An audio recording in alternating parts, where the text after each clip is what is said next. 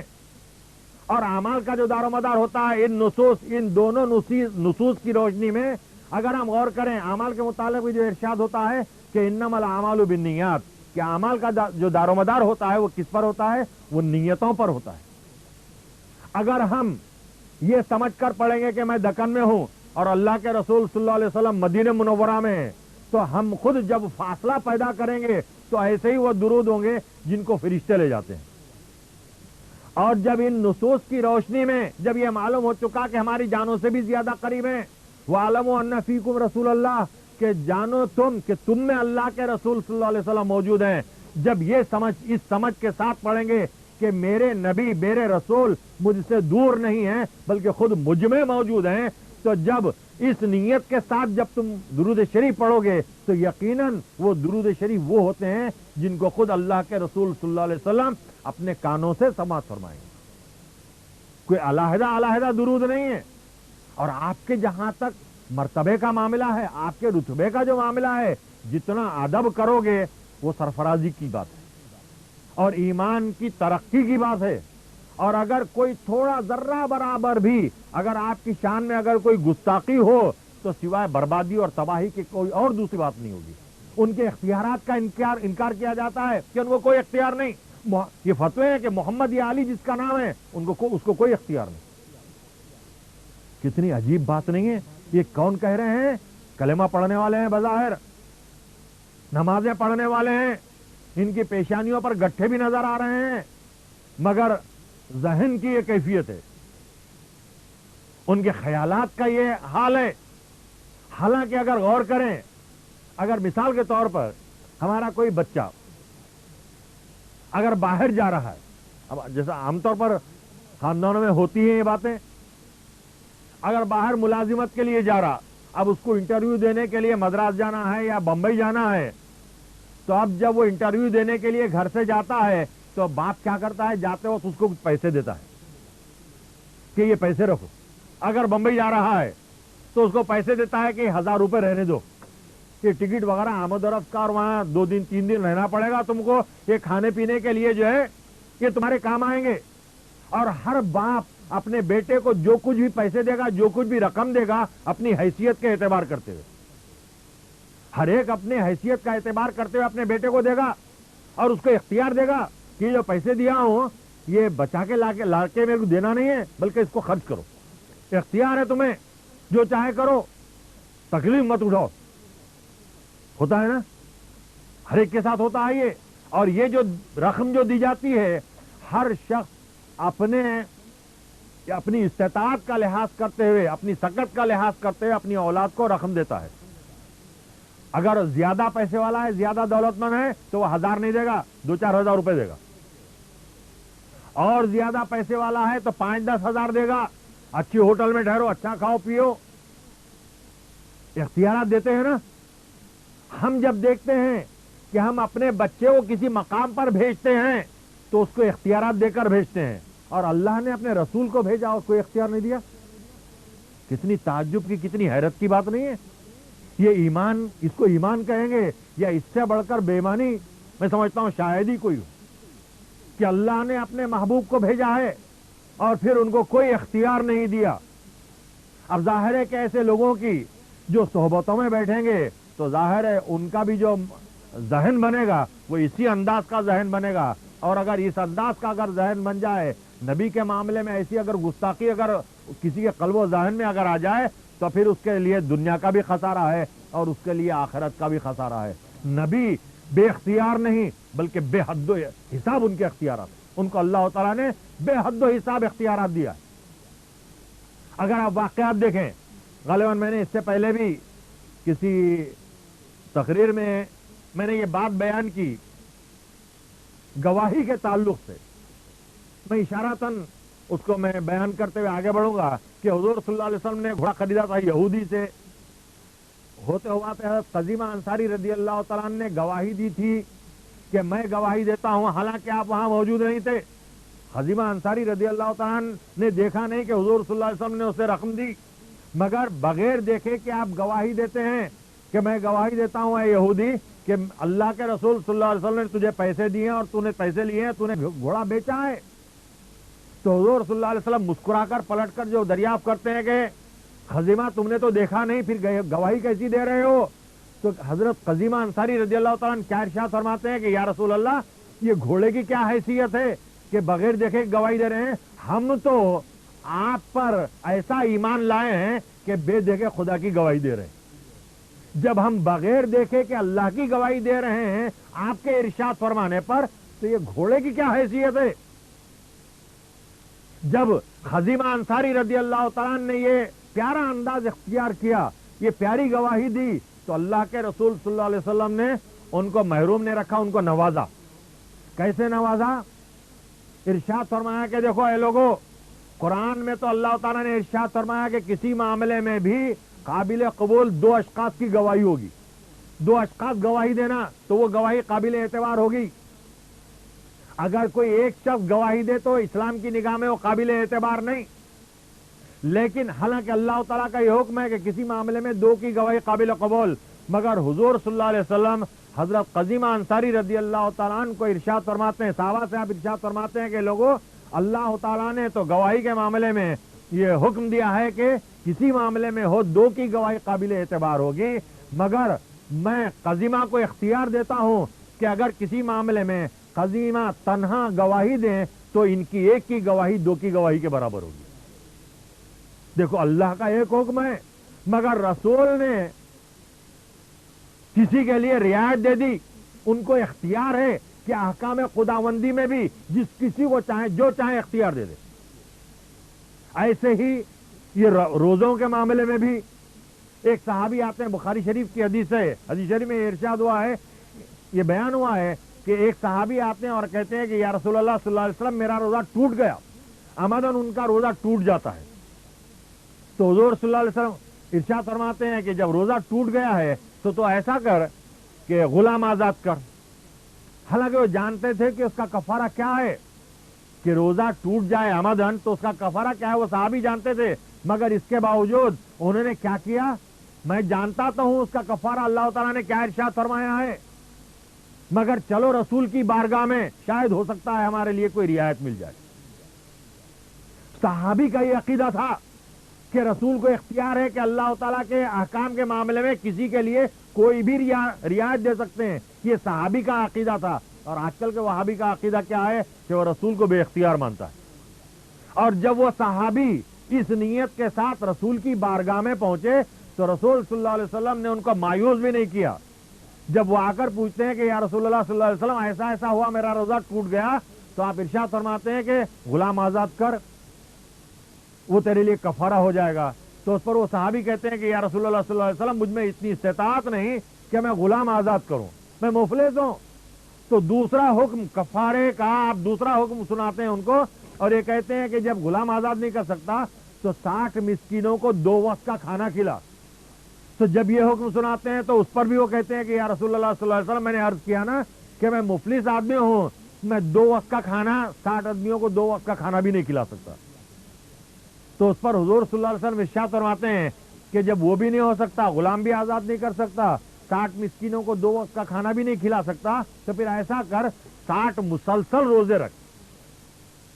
کیونکہ رمضان شریف کا کوئی روزہ اگر عمدن چھوڑ دیں یا توڑ دیں تو اس کا کفارہ کیا ہے؟ یہ 3 چیزیں ہیں, یا تو غلام آزاد کرنا, یا تو 60 مسکینوں کو 2 وقت کا کھانا کھلانا, یا یہ کہ 60 مسلسل روزے رکھنا. تو پہلے کی دونوں چیزوں کے متعلق ارشاد فرماتے ہیں کہ میں وہ بھی نہیں کر سکتا, میں یہ بھی نہیں کر سکتا.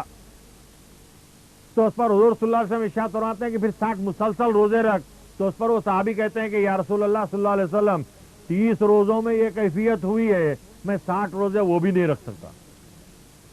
اب اگر کوئی کسی مفتی کے پاس کوئی شخص پہنچے, یہ 3 ہی احکام ہیں, کوئی آج کے دور میں اگر کوئی کسی مفتی کے پاس پہنچے, یا آج کے دور میں ہو یا اس دور میں ہو, رسول کی بارگاہ سے ہٹ کر کسی اور مقام پر اگر کوئی جائے, کسی علامہ سے پوچھے, کسی مفتی سے پوچھے کہ روزے کا کفارہ کیا ہے, تو اب آج کل غلام کا تو رواج نہیں ہے. اب آج کے دور میں تو 2 ہی چیزیں ہیں, یا تو 60 مسکینوں کو 2 وقت کا کھانا کھلانا, یا 60 مسلسل روزے رکھنا. تو ظاہر ہے کہ مفتی یہی بیان کرے گا کہ تم نے آمدن روزہ توڑا ہے تو ایسا کرو کہ 60 مسلسل روزے رکھو یا 60 مسکینوں کو 2 وقت کا کھانا کھلاؤ۔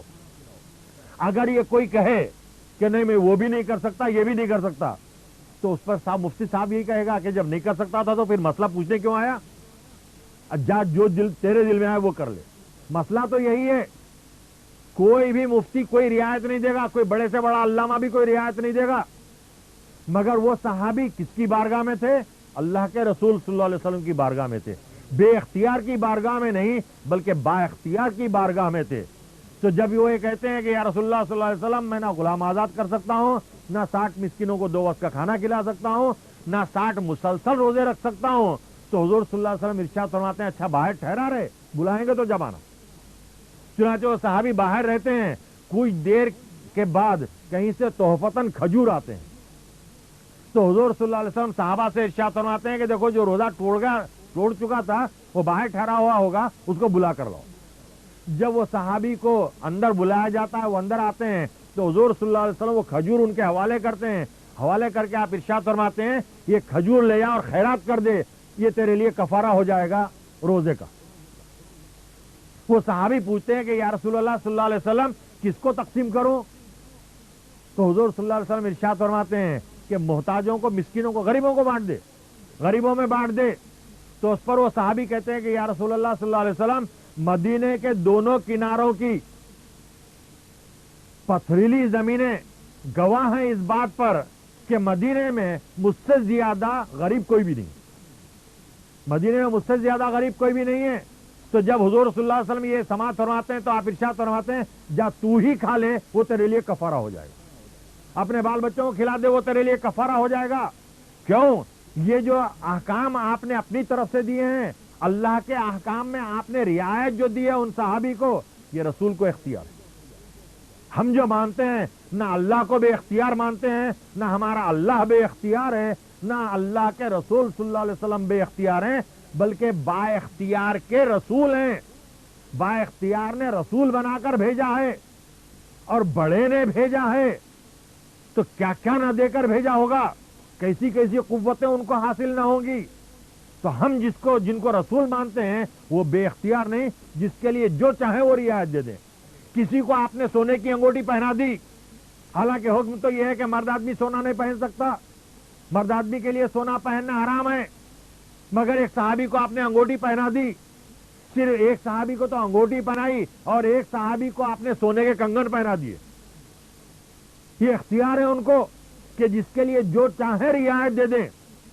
تو اللہ کے رسول صلی اللہ علیہ وسلم وہ بے اختیار نہیں ہیں بلکہ وہ با اختیار ہیں، وہ جس کو جو چاہیں سہولت دے دیں۔ تو اس لیے خصوصیت کے ساتھ یہ ضروری ہے کہ آج کے دور میں جو گمراہی پھیلائی جا رہی ہے حضور صلی اللہ علیہ وسلم کی ذات گرامی کے تعلق سے، مسلمانوں کو یہ چاہیے کہ ایسے عقائد سے اپنے آپ کو بچائیں، ایسے عقائد سے اپنے آپ کو بچائیں، اپنے آپ کو محفوظ رکھیں۔ اگر ایسے لوگوں کی صحبت میں بھی اگر ہم بیٹھیں گے تو ان کی وہ صحبت ہمارے لیے وبال ہوگی۔ اللہ کے رسول صلی اللہ علیہ وسلم کا جو مقام ہے، آپ کا جو مرتبہ ہے، اور صحابہ کی جو چاہت حضور صلی اللہ علیہ وسلم کے تعلق سے، جنگ احد میں جب کفار و مشرکین کا لشکر ہجوم کرتا، حضور صلی اللہ علیہ وسلم پر حملہ کرنے کے لیے آگے بڑھتا ہے، تو حضور صلی اللہ علیہ وسلم کو صحابہ وہاں موجود رہتے ہیں۔ آپ ارشاد فرماتے ہیں کہ کوئی ہے کہ جو مجھ پر اپنی جان قربان کر دے۔ سیرت النبی میں یہ واقعہ بیان کیا گیا ہے، یہ روایت ہے، یہ سلیمان ندوی نے جو لکھی ہے۔ تو حضرت زیاد بن سکن رضی اللہ تعالیٰ عنہ وہ 4-5 اپنے ساتھیوں کو لے کر وہ کفار و مشرکین کی مدافعت کے لیے آگے بڑھتے ہیں حضور صلی اللہ علیہ وسلم کو بچانے کے لیے، اور آپ کے ساتھی، آپ کے تمام ساتھی شہید ہو جاتے ہیں۔ بہرحال وہ کفار و مشرکین کو بھگا دیتے ہیں، وہ بھاگ جاتے ہیں، کچھ قتل ہو جاتے ہیں، کچھ بھاگ جاتے ہیں، مگر یہ بھی زخموں سے، زیاد بن سکن رضی اللہ تعالیٰ عنہ بھی زخموں سے چور چور ہو جاتے ہیں، بے حساب زخمی ہو جاتے ہیں۔ لوگ تو یہ سمجھتے ہیں کہ وہ بھی شہید ہو گئے۔ حضور صلی اللہ علیہ وسلم ارشاد فرماتے ہیں کہ دیکھو کہاں ہے زیاد بن سکن، اس کو اٹھاؤ اور میرے پاس لاؤ۔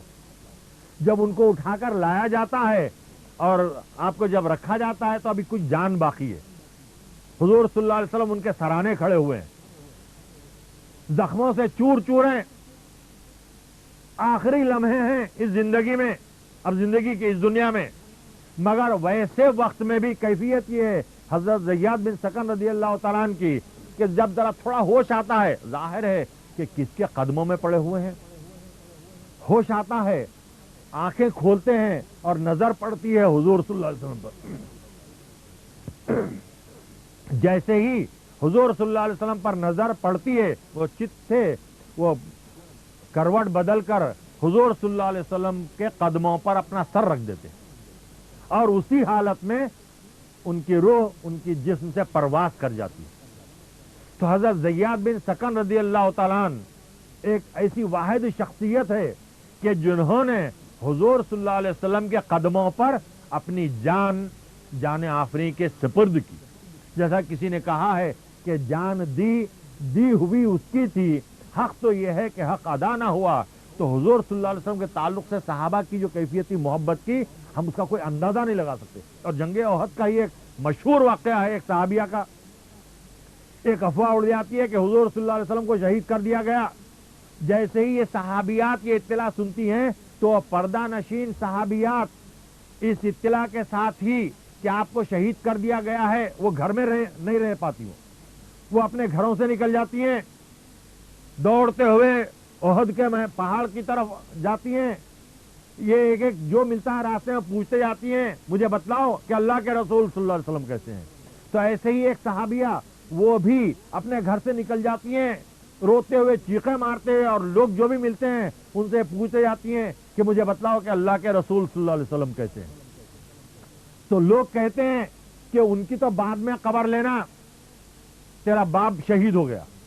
تو وہ یہ سنتی ہیں کہ باپ شہید ہو گئے تو اس پر وہ کہتی ہیں کہ اللہ کے رسول پر وہ قربان, مجھے یہ بتلاؤ کہ اللہ کے رسول صلی اللہ علیہ وسلم کیسے ہیں. وہ اور ویسی دوڑتے ہوئے آگے بڑھتی ہیں پوچھتے ہوئے. تو کچھ لوگ کہتے ہیں کہ تیرے دونوں بھائیاں بھی شہید ہو گئے. تو اس پر وہ کہتی ہیں کہ وہ بھی اللہ کے رسول صلی اللہ علیہ وسلم پر قربان, مجھے یہ بتلاؤ کہ اللہ کے رسول صلی اللہ علیہ وسلم کیسے ہیں. اور ویسی آگے بڑھتی ہیں تو کچھ لوگ کہتے ہیں کہ تیرا شوہر بھی شہید ہو گیا. تو اس پر وہ کہتی ہیں کہ وہ بھی اللہ کے رسول صلی اللہ علیہ وسلم پر قربان, مجھے یہ بتلاؤ کہ اللہ کے رسول صلی اللہ علیہ وسلم کیسے ہیں. اور جب کچھ اور دور آگے بڑھتی ہیں حضور صلی اللہ علیہ وسلم پر جب ان صحابیہ کی نظر پڑتی ہے تو وہ کہہ اٹھتی ہیں کہ آپ کو دیکھ لیا اب کوئی رنج اور غم باقی ہی نہیں رہے. کیا محبت تھی حضور صلی اللہ علیہ وسلم سے مسلمانوں کی, ایمان والوں کی. یہ واقعات بہت کافی وافی ہیں. کتنی محبت تھی, اور جب تک کا کہ ایمان والے کے دل میں حضور صلی اللہ علیہ وسلم کی محبت نہ ہوگی اس وقت تک وہ اس کا ایمان بھی مکمل نہیں ہوتا. دیکھو محبت کا جہاں تک معاملہ ہے, اللہ بھی اپنے محبوب سے کیسی محبت فرماتا ہے. دیکھو ہر کوئی یہ چاہتا ہے کہ اللہ ہم سے راضی رہے, ہر کوئی یہ چاہتا ہے کہ اللہ ہم سے راضی رہے. اطاعت کرتے ہیں, اللہ کی فرما برداری کرتے ہیں, اللہ تعالیٰ کے جو احکامات ہیں ان احکامات کی ہم تعمیل کرتے ہیں, ان احکامات کی ہم پابندی کرتے ہیں. منشا یہ رہتا ہے کہ اللہ ہم سے راضی ہو جائے, اور ظاہر ہے کہ جس سے اللہ راضی ہو جائے گا اب اس کو کوئی پریشانی نہیں, کوئی تردد نہیں. تو ہر کوئی اللہ کو راضی کرنے کے لیے محنتیں مشقتیں برداشت کر رہا ہے. گرما کا موسم ہے, سخت ترین گرما. منافق کس کو کہتے ہیں؟ جو بظاہر کلمہ پڑھتا ہے, جو بظاہر نماز بھی پڑھتا ہے, بظاہر روزہ بھی رکھتا ہے, بظاہر اسلام کی تمام چیزیں کرتا ہے, مگر یہ ظاہری اعتبار کرتے ہوئے دکھلانے کے لیے, لوگوں کو دھوکہ دینے کے لیے یہ تمام چیزیں سطحی اعتبار کرتے ہوئے ہوتی ہیں, دل سے نہیں.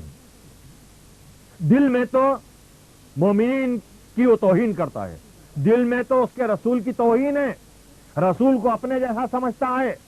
ایمان والوں کی تو اس کے پاس کوئی حیثیت ہی نہیں, مومنین کی تو کوئی حیثیت ہی نہیں. جب رسول صلی اللہ علیہ وسلم کے معاملے میں ان کا یہ ذہن ہو تو پھر اب ایمان والے کس گنتی شمار میں آئیں گے. تو یہ جو منافقین ہوتے ہیں یہ البتہ نہیں جانتے کہ عزت اللہ کے لیے ہے, عزت اللہ کے رسول صلی اللہ علیہ وسلم کے لیے ہے, اور عزت ایمان والوں کے لیے ہے.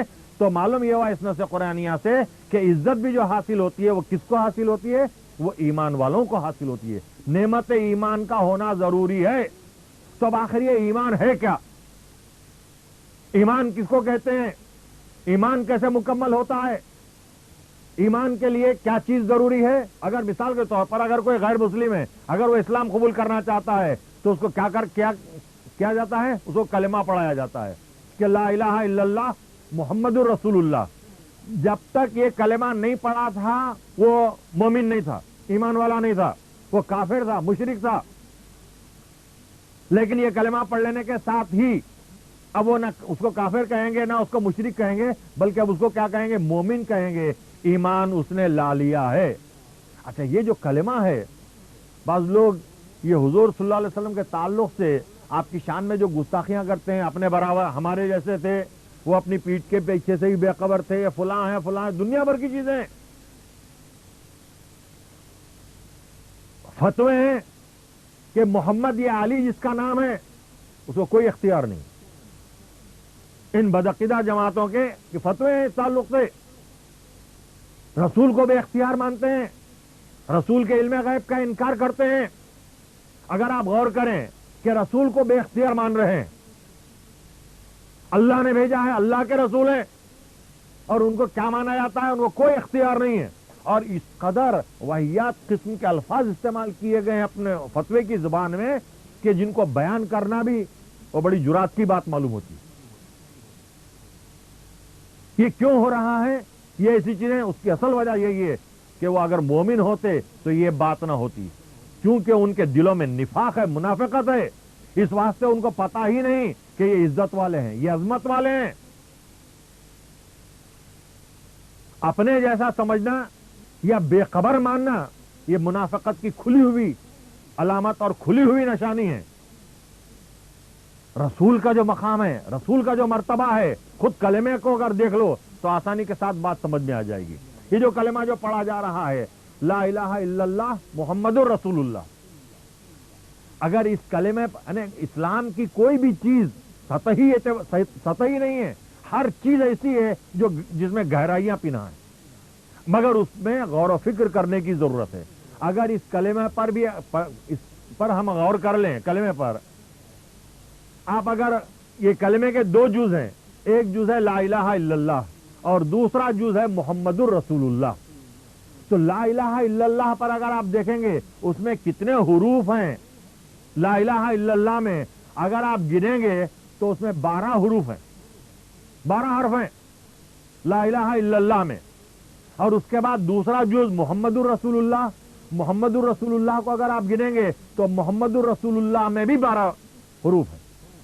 یعنی یہ جو کلمہ ہے دونوں بھی چیزیں ہیں. ایک میں توحید بیان ہو رہی ہے اللہ تعالیٰ کی، اور دوسرے جز میں حضور صلی اللہ علیہ وسلم کی رسالت بیان ہو رہی ہے. ایک میں توحید ہے اور ایک میں رسالت ہے. اور جس طرح سے کہ اللہ تعالیٰ اپنی وحدانیت میں یکتا ہے، ایسے ہی حضور صلی اللہ علیہ وسلم اپنی رسالت کے معاملے میں بھی یکتا ہے. گروہ انبیاء میں بھی آپ کے برابری والا کوئی نہیں. دونوں میں 12 حروف ہیں. اتنا ہی نہیں بلکہ اور ایک نقطے کی بات یہ ہے کہ یہ دونوں جز بھی جو ہیں، لا الہ الا اللہ ایک جز ہے اور دوسرا جز ہے محمد الرسول اللہ. تو یہ دونوں جز میں بھی کسی حرف پر بھی نقطہ نہیں، بغیر نقطے کے ہیں. اور پھر دوسری چیز یہ کہ کلمے آج کل کیا کرتے ہیں، اللہ کو الگ رسول کو الگ. لیکن کلمے میں اگر غور کر لیں تو معلوم ہوا کہ الگ ہو ہی نہیں سکتا. اللہ نے خود الگ نہیں کیا، اپنے کو الگ اور رسول کو الگ نہیں کیا. کلمے کو شروع کیا لا سے اور ختم کیا اپنے نام پر، لا الہ الا اللہ. اور اس کے بعد پھر کیا ارشاد فرمایا؟ اپنا نام آخر میں رکھا پہلے جز میں، لا سے شروع کیا، اللہ پر ختم کیا پہلے جز کو. اور دوسرا جز جو شروع کیا گیا ہے وہ کیسے شروع کیا گیا؟ اپنے محبوب صلی اللہ علیہ وسلم کے نام سے شروع کیا، محمد الرسول اللہ. اللہ لا الہ الا اللہ، اللہ کے نام کے ساتھ ہی محمد الرسول اللہ. ایسا کلمہ نہیں ہے کہ لا الہ الا اللہ وہ محمد الرسول اللہ نہیں. یعنی اپنے اور اپنے محبوب صلی اللہ علیہ وسلم کے درمیان واو کو بھی گوارا نہیں فرمایا حق سبحانہ و تعالیٰ نے. تو جب ان کو اپنے سے جدا نہیں کیا خود پیدا کرنے والے نے، تو کسی انسان کی کیا مجال کہ اللہ کو الگ کرے اور اللہ کے رسول صلی اللہ علیہ وسلم کو الگ کرے؟ ممکنات میں سے ہی نہیں. اس لیے سب میں پہلی چیز تو یہ ہے کہ رسالت کے معاملے میں عقیدہ جو ہونا چاہیے، ہمارا عقیدہ صحیح ہونا چاہیے، ہمارا عقیدہ درست ہونا چاہیے. تو اب یہ جیسے ہی کوئی غیر مسلم کلمہ پڑھا اسلام قبول کر لیا اب اس کو غیر مسلم نہیں کہیں گے بلکہ اب اس کو کیا کہیں گے مومن کہیں گے ایمان والا کہیں گے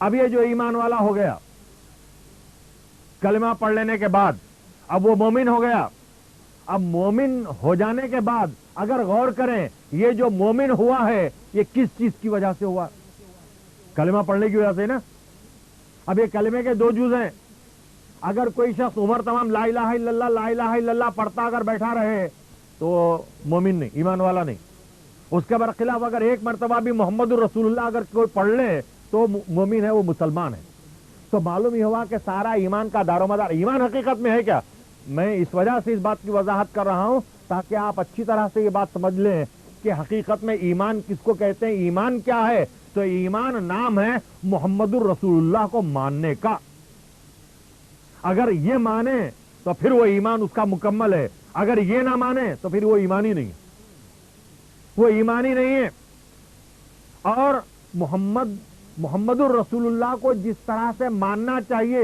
اسی طرح سے ماننا پڑے گا اپنے خیال کا لحاظ کرتے ہوئے جیسا چاہے ویسا نہیں مان سکتے اور جہاں تک محمد الرسول اللہ کا معاملہ ہے ان کو یہ مت سمجھو کہ تم یہاں حیدرآباد میں بیٹھے ہوئے ہیں اور ان کو مدینہ منورہ کی حد تک مت رکھو جیسا کہ میں نے اس سے پہلے بھی ایک نص قرآنیہ کی وضاحت کرتے ہوئے یہ بتلایا تھا کہ حضور صلی اللہ علیہ وسلم کے متعلق اللہ تعالیٰ نے جو ارشاد فرمایا کہ وما ارسلناک الا رحمۃ للعالمین کہ ہم نے آپ کو نہیں بھیجا لیکن عالمین کے لیے رحمت بنا کر بھیجا ہے تو جب آپ عالمین کے لیے رحمت ہیں تو اس کا مطلب یہ کہ آپ ہر کائنات کے ہر ذرے ذرے کے ساتھ موجود ہیں حضور صلی اللہ علیہ وسلم کائنات کے ہر ذرے ذرے کے ساتھ موجود ہیں کوئی ایک ذرہ بھی بغیر آپ کے کوئی ممکن ہی نہیں تو جب ہر ذرے میں موجود ہیں تو اس کا صاف مطلب یہ ہوا ہمارے میں بھی موجود ہے ہمارے میں بھی موجود ہیں اس واسطے کہ ہم اپنے آپ کو کائنات سے الگ نہیں کر سکتے ہمارے میں بھی موجود ہیں اور یہ جو ہمارے میں موجود ہیں یہ بات میں اپنی طرف سے نہیں عرض کر رہا ہوں بلکہ خود اللہ تعالیٰ نے قرآن مجید میں ارشاد فرمایا ہے اللہ ایک مقام پر اللہ تعالیٰ حضور صلی اللہ علیہ وسلم کے متعلق ارشاد فرماتا ہے ایمان والوں کو کہ وَاعْلَمُوا أَنَّ فِيكُمْ رسول اللہ کہ جانو تم کہ تم میں اللہ کے رسول صلی اللہ علیہ وسلم موجود ہیں ہمارے میں موجود ہیں تو جب اللہ کے رسول صلی اللہ علیہ وسلم ہمارے میں موجود ہیں تو کتنے قریب ہیں ہم سے کتنے قریب ہیں اتنا ہی نہیں اس نص قرآنیہ میں نہیں بلکہ ایک اور نص قرآنیہ میں اللہ تعالیٰ ایک اور مقام پر قرآن مجید میں ارشاد فرماتا ہے کہ النبی اولیٰ بالمؤمنین من انفسہم کہ نبی مومنین کی جانوں کے مالک ہیں ایک ترجمہ تو یہ ہوتا ہے اس نص قرآنیہ کا اور ایک ترجمہ یہ ہوتا ہے کہ نبی مومنین کی جانوں سے بھی زیادہ قریب ہے النبی اولیٰ بالمؤمنین من انفسہم کہ نبی مومنین کی جانوں سے بھی زیادہ قریب ہیں یا یہ مانو کہ مومنین کی جانوں کے وہ مالک ہیں تو اتنا قریب ہے نبی ایمان والوں کے کہ ان کی جانوں کے مالک ہیں ان کی جانوں سے بھی زیادہ قریب ہیں یہی وجہ ہے کہ ایک حدیث شریف میں حضور صلی اللہ علیہ وسلم نے درود شریف کے متعلق جو ارشاد فرمایا کہ بعض درود ایسے ہوتے ہیں جس کو فرشتے مجھ تک پہنچاتے ہیں اور بعض درود ایسے ہوتے ہیں جن کو میں خود اپنے کانوں سے سنتا ہوں تو وہ کوئی علیحدہ درود نہیں ہے کہ یہ درود ہیں آپ نے یہ ارشاد میں فرمایا اگر تم یہ درود پڑھو گے تو اس کو فرشتے پہنچائیں گے اگر یہ دوسرا یہ درود شریف اگر پڑھو گے تو اس کو میں خود اپنے کانوں سے سنتا ہوں ایسے کوئی درود شریف علیحدہ نہیں ہے مگر آپ کا یہ ارشاد ہے کہ بعض درود ایسے ہوتے ہیں جس کو فرشتے مجھ تک پہنچاتے ہیں اور بعض درود ایسے ہوتے ہیں جن کو میں خود اپنے کانوں سے سنتا ہوں تو اگر ہم غور کریں ان نصوص کی روشنی میں جس میں اللہ تعالیٰ یہ ارشاد فرما رہا ہے کہ وَاعْلَمُوا أَنَّ فِيكُمْ رَسُولَ اللَّهِ کہ جانو تم کہ تم میں اللہ کے رسول صلی اللہ علیہ وسلم موجود ہیں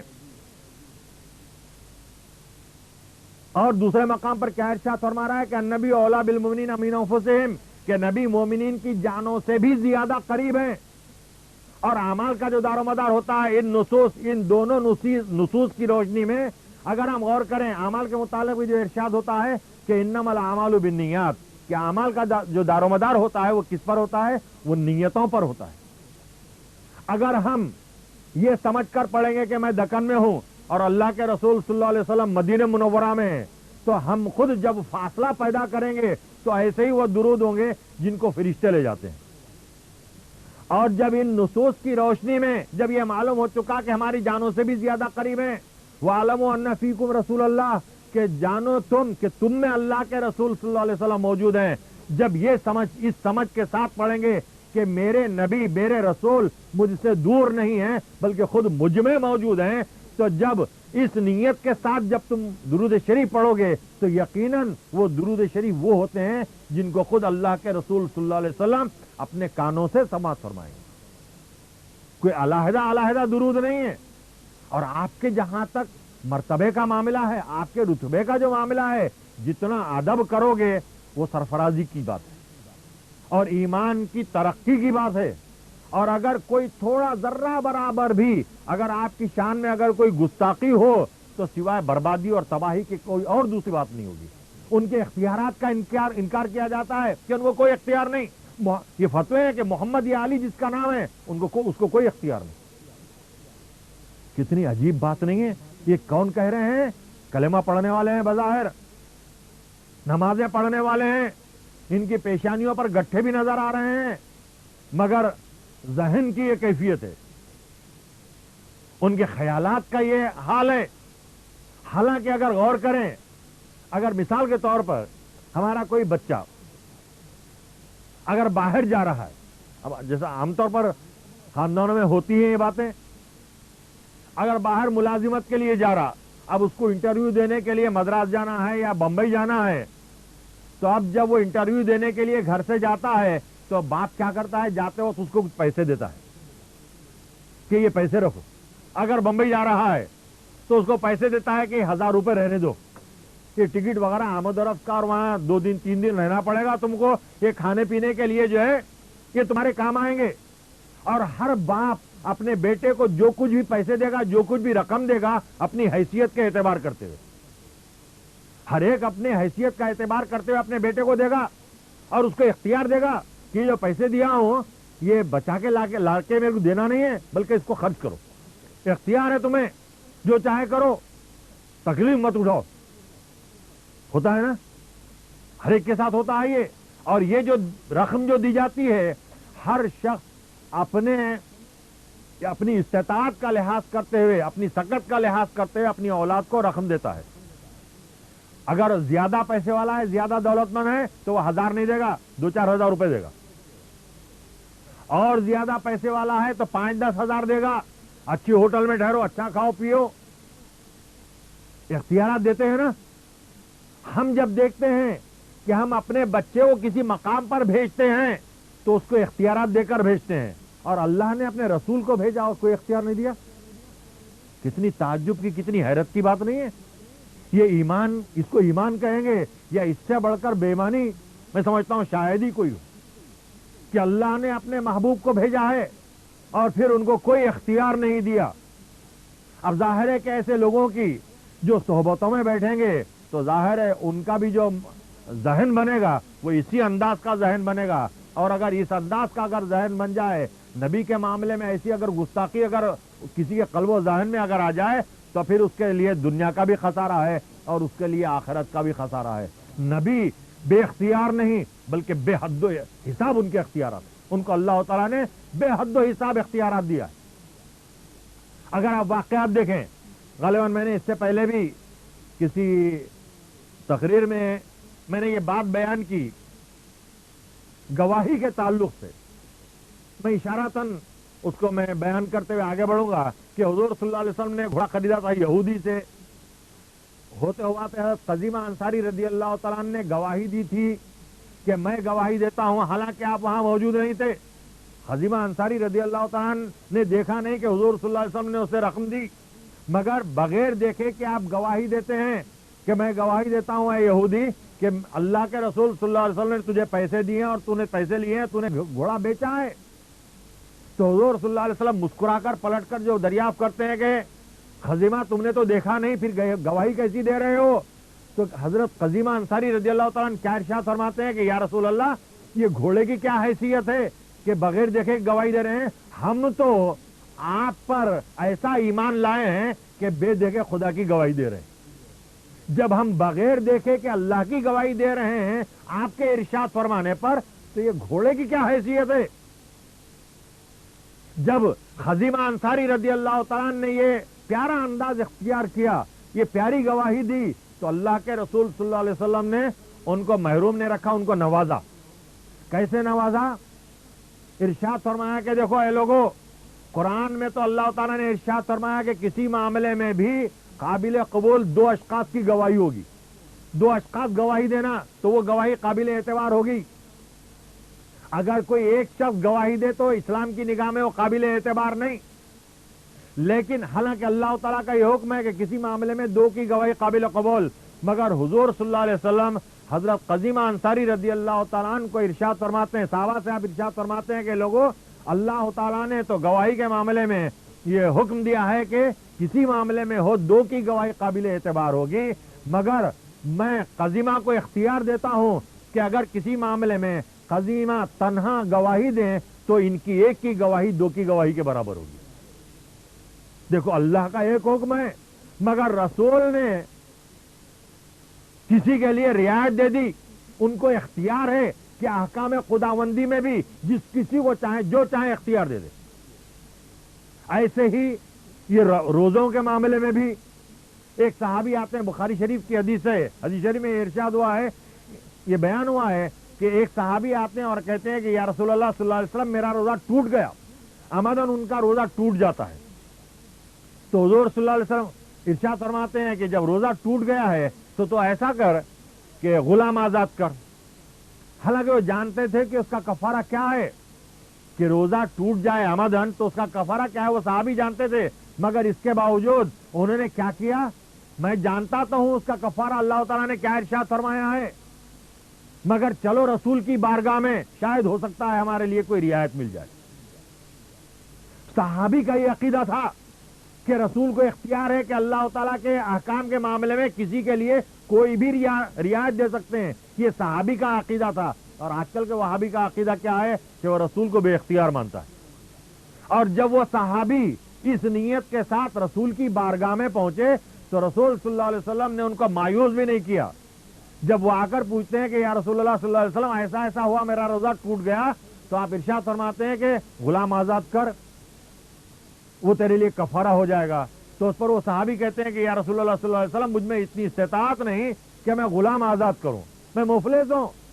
تو دوسرا حکم کفارے کا آپ دوسرا حکم سناتے ہیں ان کو, اور یہ کہتے ہیں کہ جب غلام آزاد نہیں کر سکتا تو 60 مسکینوں کو 2 وقت کا کھانا کھلا. تو جب یہ حکم سناتے ہیں تو اس پر بھی وہ کہتے ہیں کہ یا رسول اللہ صلی اللہ علیہ وسلم میں نے عرض کیا نا کہ میں مفلس آدمی ہوں, میں 2 وقت کا کھانا 60 آدمیوں کو 2 وقت کا کھانا بھی نہیں کھلا سکتا. تو اس پر حضور صلی اللہ علیہ وسلم ارشاد فرماتے ہیں کہ جب وہ بھی نہیں ہو سکتا, غلام بھی آزاد نہیں کر سکتا, 60 مسکینوں کو 2 وقت کا کھانا بھی نہیں کھلا سکتا, تو پھر ایسا کر 60 مسلسل روزے رکھ. کیونکہ رمضان شریف کا کوئی روزہ اگر عمدن چھوڑ دیں یا توڑ دیں تو اس کا کفارہ کیا ہے؟ یہ 3 چیزیں ہیں, یا تو غلام آزاد کرنا, یا تو 60 مسکینوں کو 2 وقت کا کھانا کھلانا, یا یہ کہ 60 مسلسل روزے رکھنا. تو پہلے کی دونوں چیزوں کے متعلق ارشاد فرماتے ہیں کہ میں وہ بھی نہیں کر سکتا, میں یہ بھی نہیں کر سکتا.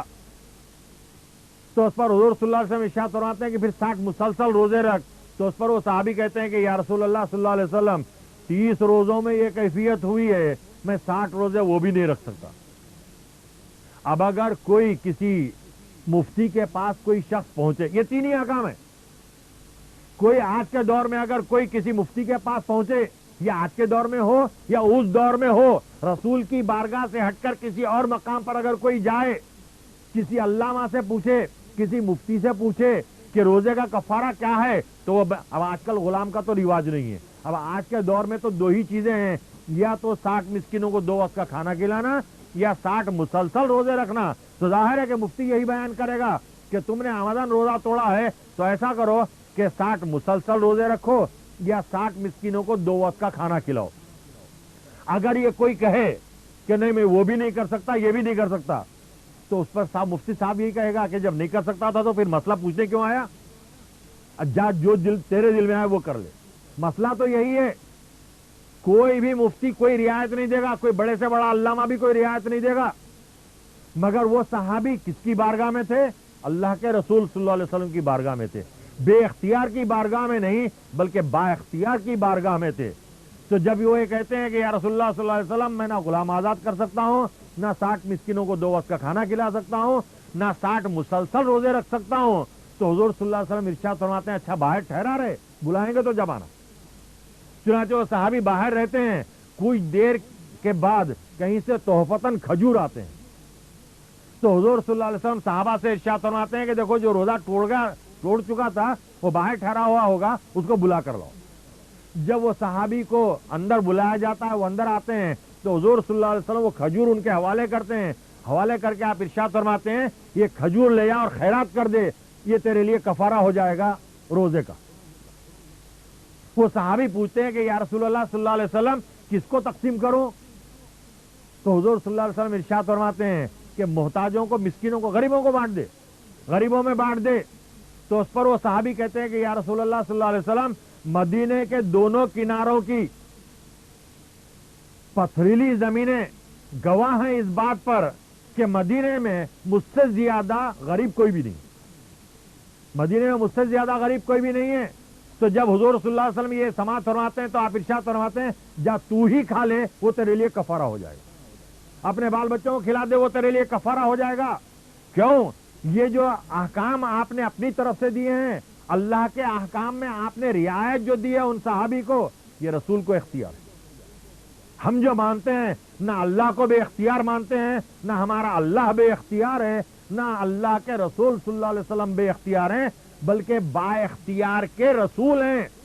با اختیار نے رسول بنا کر بھیجا ہے اور بڑے نے بھیجا ہے, تو کیا کیا نہ دے کر بھیجا ہوگا, کیسی کیسی قوتیں ان کو حاصل نہ ہوں گی. تو ہم جن کو رسول مانتے ہیں وہ بے اختیار نہیں, جس کے لیے جو چاہے وہ رعایت دے دیں.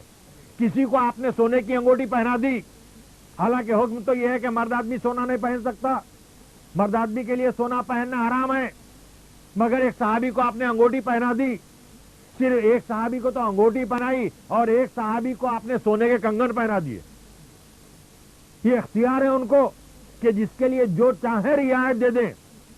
تو اللہ کے رسول صلی اللہ علیہ وسلم وہ بے اختیار نہیں ہیں بلکہ وہ با اختیار ہیں, وہ جس کو جو چاہیں سہولت دے دیں. تو اس لیے خصوصیت کے ساتھ یہ ضروری ہے کہ آج کے دور میں جو گمراہی پھیلائی جا رہی ہے حضور صلی اللہ علیہ وسلم کی ذات گرامی کے تعلق سے, مسلمانوں کو یہ چاہیے کہ ایسے عقائد سے اپنے آپ کو بچائیں, ایسے عقائد سے اپنے آپ کو بچائیں, اپنے آپ کو محفوظ رکھیں. اگر ایسے لوگوں کی صحبت میں بھی اگر ہم بیٹھیں گے تو ان کی وہ صحبت ہمارے لیے وبال ہوگی. اللہ کے رسول صلی اللہ علیہ وسلم کا جو مقام ہے, آپ کا جو مرتبہ ہے, اور صحابہ کی جو چاہت حضور صلی اللہ علیہ وسلم کے تعلق سے, جنگ احد میں جب کفار و مشرکین کا لشکر ہجوم کرتا, حضور صلی اللہ علیہ وسلم پر حملہ کرنے کے لیے آگے بڑھتا ہے, تو حضور صلی اللہ علیہ وسلم کو صحابہ وہاں موجود رہتے ہیں.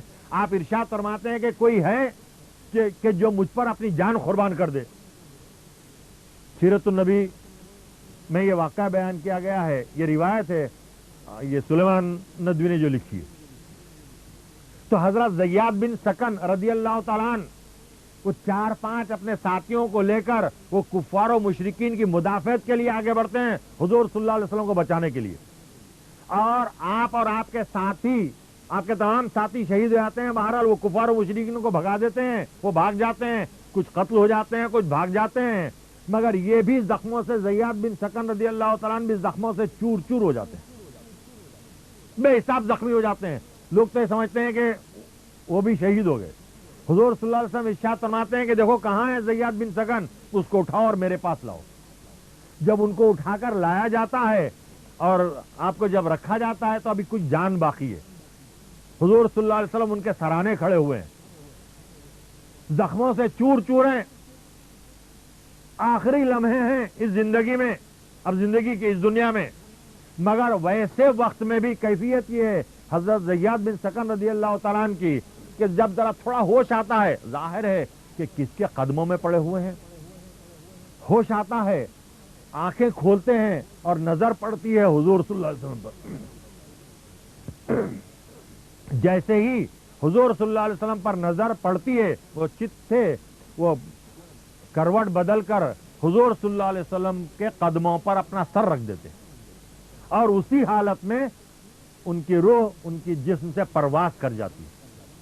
تو حضرت زیاد بن سکن رضی اللہ تعالیٰ عنہ ایک ایسی واحد شخصیت ہے کہ جنہوں نے حضور صلی اللہ علیہ وسلم کے قدموں پر اپنی جان آفریں کے سپرد کی.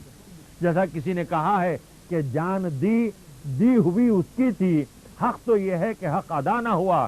تو حضور صلی اللہ علیہ وسلم کے تعلق سے صحابہ کی جو کیفیت تھی محبت کی، ہم اس کا کوئی اندازہ نہیں لگا سکتے. اور جنگ احد کا ہی ایک مشہور واقعہ ہے ایک صحابیہ کا. ایک افواہ اڑ جاتی ہے کہ حضور صلی اللہ علیہ وسلم کو شہید کر دیا گیا. جیسے ہی یہ صحابیات یہ اطلاع سنتی ہیں تو پردہ نشین صحابیات اس اطلاع کے ساتھ ہی کہ آپ کو شہید کر دیا گیا ہے وہ گھر میں نہیں رہ پاتی ہوں. وہ اپنے گھروں سے نکل جاتی ہیں، دوڑتے ہوئے احد کے پہاڑ کی طرف جاتی ہیں. یہ ایک ایک جو ملتا ہے راستے میں پوچھتے جاتی ہیں مجھے بتلاؤ کہ اللہ کے رسول صلی اللہ علیہ وسلم کیسے ہیں. تو ایسے ہی ایک صحابیہ وہ بھی اپنے گھر سے نکل جاتی ہیں، روتے ہوئے چیخیں مارتے ہیں اور لوگ جو بھی ملتے ہیں ان سے پوچھتے جاتی ہیں کہ مجھے بتلاؤ کہ اللہ کے رسول صلی اللہ علیہ وسلم کیسے ہیں. تو لوگ کہتے ہیں کہ ان کی تو بعد میں خبر لینا، تیرا باپ شہید ہو گیا. تو وہ یہ سنتی ہیں کہ باپ شہید ہو گئے تو اس پر وہ کہتی ہیں کہ اللہ کے رسول پر وہ قربان، مجھے یہ بتلاؤ کہ اللہ کے رسول صلی اللہ علیہ وسلم کیسے ہیں. وہ اور ویسی دوڑتے ہوئے آگے بڑھتی ہیں پوچھتے ہوئے. تو کچھ لوگ کہتے ہیں کہ تیرے دونوں بھائیاں بھی شہید ہو گئے. تو اس پر وہ کہتی ہیں کہ وہ بھی اللہ کے رسول صلی اللہ علیہ وسلم پر قربان، مجھے یہ بتلاؤ کہ اللہ کے رسول صلی اللہ علیہ وسلم kیسے ہیں. اور ایسی ہی آگے بڑھتی ہیں تو کچھ لوگ کہتے ہیں کہ تیرا شوہر بھی شہید ہو گیا. تو اس پر وہ کہتی ہیں کہ وہ بھی اللہ کے رسول صلی اللہ علیہ وسلم پر قربان، مجھے یہ بتلاؤ کہ اللہ کے رسول صلی اللہ علیہ وسلم کیسے ہیں. اور جب کچھ اور دور آگے بڑھتی ہیں حضور صلی اللہ علیہ وسلم پر جب ان صحابیہ کی نظر پڑتی ہے تو وہ کہہ اٹھتی ہیں کہ آپ کو دیکھ لیا اب کوئی رنج اور غم باقی ہی نہیں رہے. کیا محبت تھی حضور صلی اللہ علیہ وسلم سے مسلمانوں کی، ایمان والوں کی. یہ واقعات بہت کافی وافی ہیں. کتنی محبت تھی. اور جب تک کا کہ ایمان والے کے دل میں حضور صلی اللہ علیہ وسلم کی محبت نہ ہوگی اس وقت تک وہ اس کا ایمان بھی مکمل نہیں ہوتا. دیکھو محبت کا جہاں تک معاملہ ہے اللہ بھی اپنے محبوب سے کیسی محبت فرماتا ہے. دیکھو ہر کوئی یہ چاہتا ہے کہ اللہ ہم سے راضی رہے. ہر کوئی یہ چاہتا ہے کہ اللہ ہم سے راضی رہے. اطاعت کرتے ہیں، اللہ کی فرما برداری کرتے ہیں، اللہ تعالیٰ کے جو احکامات ہیں ان احکامات کی ہم تعمیل کرتے ہیں، ان احکامات کی ہم پابندی کرتے ہیں. منشا یہ رہتا ہے کہ اللہ ہم سے راضی ہو جائے. اور ظاہر ہے کہ جس سے اللہ راضی ہو جائے گا اب اس کو کوئی پریشانی نہیں، کوئی تردد نہیں. تو ہر کوئی اللہ کو راضی کرنے کے لیے محنتیں مشقتیں برداشت کر رہا ہے. گرما کا موسم ہے، سخت ترین گرما. ایسے میں رمضان شریف آئے ہیں، روزوں کا اہتمام کیا جا رہا ہے. حالانکہ بے انتہا تکلیف ہو رہی ہے. دوپہر کے بعد تو 3-4 بجے کے بعد تو یہ کیفیت ہو رہی ہے کہ زبان لپٹے جا رہی ہے، تالو خشک ہو جا رہی ہے، زبان پر کانٹے آئے ایسا معلوم ہو رہا ہے. مگر اس کے باوجود یہ تمام تکلیفیں سہ رہا، یہ تمام تکلیفیں سہی جا رہی ہیں اور روزے کی تکمیل کی جا رہی ہے. یہ ایک دن کے نہیں پورے ایک مہینے کے روزوں کی تکمیل کی جا رہی ہے. تو یہ سب تکالیف جو برداشت کی جا رہی ہیں اس سے پوچھو کہ یہ کیوں کر رہا ہے، یہ کیوں کر رہی ہے. تو یہی کہیں گے تاکہ اللہ کو راضی کر دے، اللہ راضی رہے. زکوٰۃ ادا کرتے ہیں، اپنے محنت سے کمایا ہوا پیسہ خرچ کرتے ہیں. پوچھو کہ اتنا بے حساب ہزاروں روپیہ کیوں خرچ کر رہا ہے، تو وہ کہے گا کہ اللہ کی رضا کے لیے، اللہ کو راضی کرنے کے لیے. بے حساب پیسہ خرچ کر کے حج کے لیے جاتے ہیں، ہزاروں روپیہ خرچ کر کے حج کے لیے جاتے ہیں. صرف پیسہ ہی خرچ کرتے ہیں ایسا نہیں، بلکہ سفر حج میں صعوبتیں اور تکالیف بھی برداشت کرنی پڑتی ہیں. ظاہر ہے گھر میں جو آرام ہوگا جب سفر کے لیے نکلیں گے تو گھر کا آرام نہیں مل سکتا. تو ساری تکالیف ساری مصیبتیں برداشت کر رہے ہیں.